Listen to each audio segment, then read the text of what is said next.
Hello and welcome to this special broadcast from The Hindu, and I'm Sandeep Phukan. Today we are discussing the government's decision to accept the proposals of the Ram Nath Kovind Committee that has suggested simultaneous elections to the Lok Sabha as well as State Assemblies. The committee has suggested that in the first phase, elections to Lok Sabha and all the State Assemblies should take place together, and then within 100 days of the general election, elections to local bodies like municipalities and panchayats should be held. To discuss about this, I am now joined by my senior colleagues, Krishnadas Rajagopal, who covers the Supreme Court and writes on legal affairs, and Sreeparna Chakrabarty, who covers the Election Commission of India, the institution that is supposed to put this plan into practice. But before we do a deep dive into the discussion, let's actually understand how this will play out. To synchronize the elections, the Ram Nath Kovind Committee has suggested that the President, through a notification issued on the first sitting of the Lok Sabha post-general elections, set an appointed date. This date would then mark the beginning of a new electoral cycle. State assemblies that are formed after the appointed date and before the completion of the Lok Sabha's term would conclude before the subsequent general election.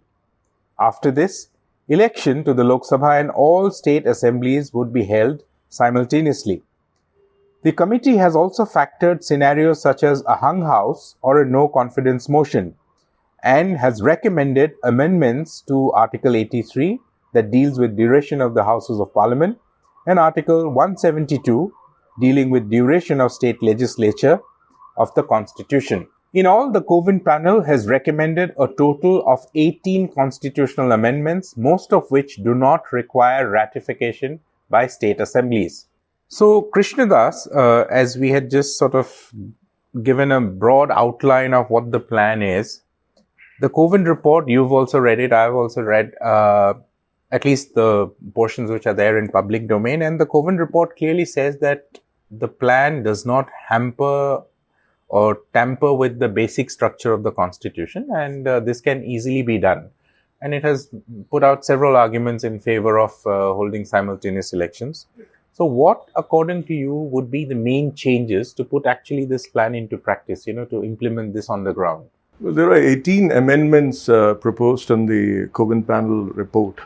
And as far as basic structure is concerned, they're saying that separate elections over the years, over the decades have basically been, it's cost a lot, and there's been a lot of administrative inconvenience, and there's been voter fatigue, and they've even blamed the low voter turnout for separate elections. As it happened this time. Exactly. And they've also said that investments have come down. And then the other point that they've brought in was that, they've pointed to how in 2014, for 7 months, the public projects were paralyzed because of the model code of conduct. That's right. So they brought in various aspects, and on the other side, they went out and asked 47 political parties for their opinion, and I believe 32, if I'm not wrong, 32 have responded positively, but 19 have not. 50, I think some haven't, and 15 have opposed to it. Exactly. They've either opposed or they've not even bothered to respond. As far as Congress is concerned, I think Congress has said that, administrative, that this is against the federal structure, and regional political parties would be subsumed by this. They would probably be dismantled. But for that, the Kovind panel has said that, if you have a simultaneous elections, if the elections are synchronized, then basically you would have regional parties and regional leaders looking at national issues. Right. In the elections, and vice versa too. So they've made a very strong case. They've made a strong case for holding simultaneous elections. But the main point that they brought in was that of the point of certainty, that the elections should be certain, and they should probably ideally be 2 elections in a decade. Right. Now, when you, as you said, you've written in your story 18 amendments, and it'll take a long time. Plus, the striking aspect is what is the certainty that they're trying to bring on the table. When one of the amendments is to Article 83 and 172, which basically says that there should be a full term So full term is 5 years. Yes. But at the same time, they have clauses which say that which allow midterm elections. Yes. If hung Yes. houses. If for some reason, no if confidence the motion. house falls, Exactly. then the election is only, let us say a government is formed, Yeah. and then it after 2 years it falls. So then the elections would be There'll there be only for the next remainder midterm, period. Yeah. Exactly. For the So 3 years. it's called midterm elections. Right. And the remainder of the period is unexpired period. Right. So what's the certainty? You know, Yeah. what is the certainty that you're talking about? I mean, that's a question. Like if you're saying 5 years, and you're also giving room for midterm elections, and you're also considering unexpired terms, periods of Right. this thing. So what's the certainty? So basically what you're saying is that the panel has assumed that a central government and state assemblies will last its full term of 5 years. But, and you know, that is the Ideally. premise on which they have They've gone ahead. And they've also given room for changes, for hung But- parliaments yeah. and no confidence. In fact, one of the members, Dr. Subhash Kashyap, he's looked at the German model of Bundestag, Yeah. where they say that if you are bringing in a no confidence motion, then you should also in the same motion say who the alternate leader is. Yes. So that, you know, you're looking at a scenario where government is, there's a fresh government can be formed without dissolving the house. Essentially, if there's a crisis, you also suggest a solution to this crisis. And that, he says, can be done under Article 86, where, you know, the president can write a letter to the parliament and say that, you know, pass an order saying that let's call for a fresh election within the parliament. Right. Without dissolving. dissolving. So without the dissolving house is the not house. dissolved. Yeah. The government is changed. Right. Now that many of the political parties are saying that That is usually followed even today. Yeah. I mean, you know, if So a leader of the Lok Sabha loses his majority on the floor of the House, the president can look for options for alternate political. Yeah. But if you're trying to reduce the number of elections, and if you bring in midterm elections, unexpired periods, and all that, then what is the certainty that you're bringing to the table? What is the certainty that there Exactly. won't be another no confidence motion or a midterm election? So, nonetheless, the Ram Nath Kovind panel has made a very strong suggestion, and one of the arguments is that actually it'll be easier for the election commission to hold elections to all the state assemblies and the centre in one cycle. It'll also be cost effective, and as Krishnadas was just mentioning, that one of the arguments, very strong arguments put forward, is that, you know, governance is not affected or paralyzed because of this model code of conduct, because every year we have a cycle of elections, and at least in those states, governance or decision making gets hampered. What is the view of the Election Commission of India, Sreeparna? So, Sandeep, the Election Commission has traditionally favoured simultaneous polls. Way back in 1983, in its annual report, it officially, called for holding simultaneous elections. But, Indian elections have grown so big that Election Commission has on record said that the general elections which ended in June were bigger than the elections to the entire Europe if they are held together. That's okay. Right. Yeah. And I'll just give you some figures of the commission. So 55 lakh EVMs were used in 2024 general elections, and 1.8 million voter verifiable audit trail systems, 1.7 million control units were used in these elections. Now, the Election Commission, in its representation to the Kovind panel, has said that there are three major logistics issues involved. One is procuring EVMs and VVPAT machines. For conducting simultaneous elections, rupees 9,285 crore will be needed for procurement of EVMs and VVPATs. Then is the polling officers, because the polling officers are drawn from our government schools, public sector undertakings and state government. So polling staff is a huge issue. The third and most important in this is the argument for security staff. Now, you know how contentious Indian elections are, especially in certain assembly polls. So this time, when announcing the election for Jammu and Kashmir Assembly, which was held after a decade, the argument given by the CEC himself for not holding Maharashtra elections, which was also due, is that there is not enough security personnel.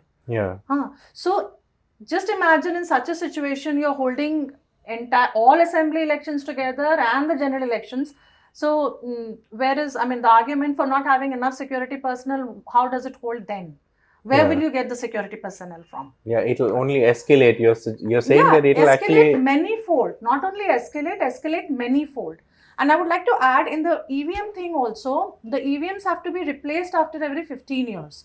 So you have to procure EVMs maybe roughly in a decade. You have to do this exercise again and again, right? So these are, and Election Commission itself has flagged these issues. It has not said that these were issues. They said this has to be addressed. But overall, they favor holding elections in one cycle. All former CECs, whoever were called, the Election Commission itself, in various representations earlier, I think the Law Commission has also come out with a report. There was a standing committee of the Parliamentary Standing Committee on Law and Personnel. That also, Election Commission has always favoured simultaneous elections. Now, there is another aspect, is that in all these estimates which the Election Commission has given, the discussion was always on holding assembly and general elections, that is Lok Sabha elections together. The holding local body elections like the panchayats and was not even discussed then. This is the first time, I think, which, the 100 days thing has been said that. So then the next challenge is the electoral rolls. So who prepares the electoral rolls? The municipal electoral rolls are different. So they have suggested, the Kovind panel has suggested a single electoral roll. So the Election Commission and a single ID itself has to be getting into this, right? Because it is prepared by the state CECs now, right? So that is also another huge logistics issue which the Election Commission has to get into or consider before this can be implemented. So, Krishnadas, I think on that point, as Sreeparna flagged it, that, these, at least so far, there is a distinct division of work between the Election Commission of India, that is entrusted to hold elections to Lok Sabha and State Assemblies, and the state election commissions that hold elections to these local bodies. So, when you actually make changes, would you also not require, first a constitutional amendment here in Parliament, and then also you will have to take it to the states, right? Because you're actually dealing with a power that is solely vested on the state, on the state government. In fact, the state list, I think it's entry 72, it says that, municipalities and panchayats are entirely the state's realm. So I think they're giving this 100 days time for the entire mechanism to move into the panchayat and municipality election mode. It's a different. So they do understand the difference between both the general elections and the panchayat elections. But there is also another issue here. That is, they are introducing an article called 82A. So we have written about it.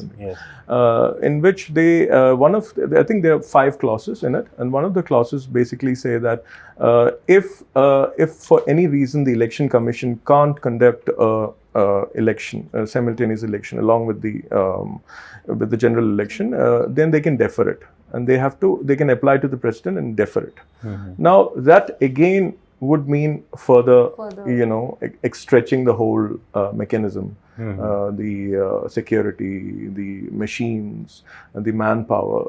So so at one point they're saying simultaneous elections, but then they're keeping a lot of room for the separate election. But I suppose when it comes to, follow up on your point of security, Sreeparna, I suppose one would assume that even if it's held simultaneously, it will be spread over, many phases, several phases. So essentially, of course, all states I just would like to remind that we have had elections in West Bengal, the Lok Sabha elections, and West Bengal is not it's not Jammu and Kashmir. It was held in 7 phases. Uttar Pradesh, a lot of 7 phases. A lot of European countries and are lesser than Uttar Pradesh. Okay, so when you talk about Indian elections, you have to just imagine the size, which is quite it is a unique exercise in itself. Yeah. The mammoth election machinery. Yeah, the scale of the election. scale of the you want to say something? So if they're saying simultaneous elections, and as Sreeparna says, it's a mammoth exercise, and it's spread over 2 months, then the same points that they're saying in favor of one nation, one election, or the systems, comes back to bite at them, because then you have the model code of conduct in place for 2 months, at least 2 months or 3 months, and you have all the administrative inconvenience. People have to travel, workers have to leave factories and go back to their constituency. But the counter argument is that yes, you may have a very long and election, and at times it may be very boring or tiring. But then once you're done with it, you're done for the next 5 years, or at least in the midterm elections. So you are already assuming that a midterm election is going to happen. So no, I'm saying. So I get your point. What you're saying, considering the dynamics of Indian democracy, the multi-party system. So whether you can pigeonhole these things, So one of the arguments, Sreeparna, which is often argued, is that look, from 51 to 67. India actually had simultaneous elections. All the states had elections together with the central election. So what's the big deal? So it's a revival. The counter, it's essentially just going back to what was already the practice post-independence. But political parties have flagged this, that India of even 67 is not India of 2024. Indian democracy was just evolving in those initial years. 52 was the first election. And in fact, I was just reading some report, and the coinage of the terms, it was not Lok Sabha and State Assemblies. They had written something like House of Legislatures or something. So things have changed much. The population has grown manifold. And one thing we have to agree that Indian democracy it's a very mature democracy, right? So, and the multi-party system. I mean, you have numerous parties. Like he keeps talking about midterm elections because this is something which we have, it just happens, and we have come to accept it as part of our democracy. That's right. In fact, that's the counter argument that look, if they were working absolutely fine, and if this was a picture perfect model, then we would not have, beyond 67, the same thing would have continued. Obviously, something didn't work. There was either a delay or a president's rule, imposition of 356, or the centre's high-handedness, or a midterm election, loss of support.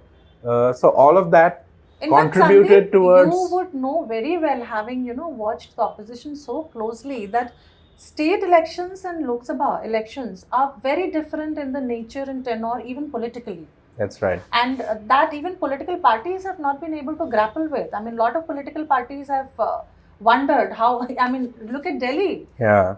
Delhi BJP manages to win, in fact, for the 3 consecutive elections, they have won all the 7 seats. Exactly. So and they haven't yet managed to win the assembly. I think get into, meander into this argument about states function very different politically, economically in our country than the centre. So, coming to you, Krishnadas, that one of the arguments, and you mentioned about Congress. Actually, Congress is the most vocal in terms of its opposition to this plan. They have said that this is impractical. This encroaches upon a state's federal rights, or it tamper. It's sort of it's a body blow to federalism, as they put it. Mr. Kharge yesterday. It's against the constitution, and all these arguments he put forward. They had opposed this move even before the Kovind panel. Do you think that eventually this will end up in courts, in Supreme Court, and you will be reporting or writing about them? And are courts actually sort of open to accepting these challenges? Because lawmaking is the domain of the legislature. So, do you think that? So, constitutional amendments, we have 18 constitutional amendments here. Sandeep, you would know that, the time that is required for 18 amendments to be discussed in Parliament and then passed and then ratified.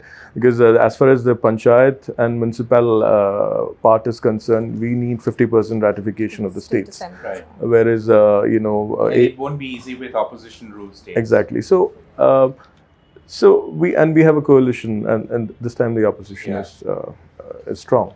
So That's the. But coming to the court part, let's say hypothetically all these things are passed, and the law. So the court can intervene once the law is passed. Once 82A is introduced into the Constitution, 83, the amendments are made in 83 and 172. I don't think any of these amendments are outside the purview of, outside the ambit of judicial review of the Supreme Court. So courts, if they feel that... but that's a long shot, as you say. Yeah, of course. I mean, just to give you a sense of what the numbers are, I mean, the thing that I noticed when the minister, the Union Information and Broadcasting Minister, who made the announcement at, after the cabinet took this decision at a cabinet briefing, he was asked this question that what exactly is the timeline that we are looking at. So he did not give a clear answer. He said that, look, he referred to the earlier statement made by Union Home Minister Amit Shah, who had said that this is going to happen in this tenure. But if you look at the recommendation of the Kovind panel, it talks of an appointed date, and that appointed date has to be fixed at the first sitting of a new Lok Sabha. So the 18th Lok Sabha already has had its first sitting. So technically, if you follow in letter and spirit this recommendation, then of course then it should be the 19th Lok Sabha, which will happen in 2029.